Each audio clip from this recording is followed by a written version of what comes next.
l'avènement du numérique. Mais il se trouve que la presse écrite a encore sa place à l'équipe et celui du secrétaire général.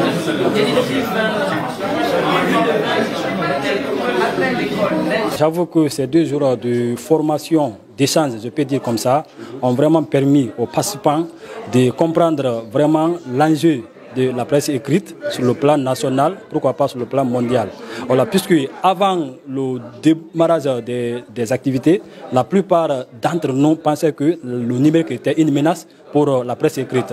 Mais c'est au cours des échanges qu'on a vraiment compris qu'au contraire, le numérique doit être une opportunité pour la presse écrite. Et justement, à l'issue de ces 2 jours de travaux, les participants ont fait des recommandations qui suivent. La première recommandation, réfléchir sur les contraintes de fonctionnement de la presse écrite. La deuxième, définir les pistes de solutions pour la survie.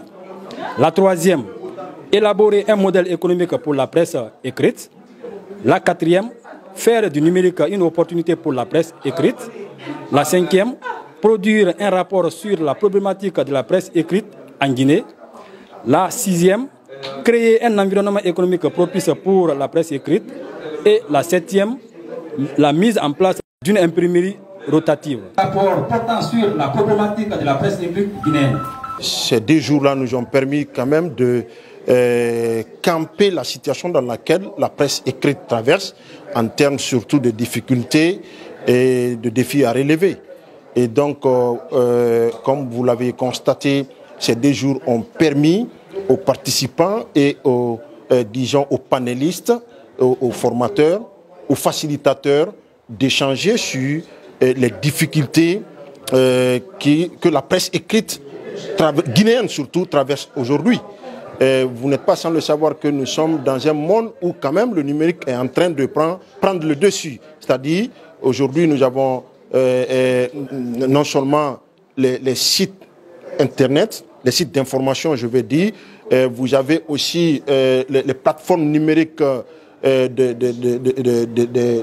médias audiovisuels qui sont, en tout cas d'une part aussi, qui sont en train de contribuer à à une concurrence qui ne permet pas aujourd'hui à la presse écrite de résister. Donc la concurrence est tellement rude que nous avons besoin de trouver des réflexions, de faire des réflexions sur la situation et de trouver des solutions pour permettre à la presse écrite de continuer. Il y a eu des recommandations qui ont été faites et donc je pense que le primordial aujourd'hui, c'est de penser maintenant à mettre en application ou la mise en œuvre de ces recommandations, certainement qui vont permettre à la presse écrite de pouvoir supporter la concurrence qui se dégage aujourd'hui entre elle et les autres médias numériques.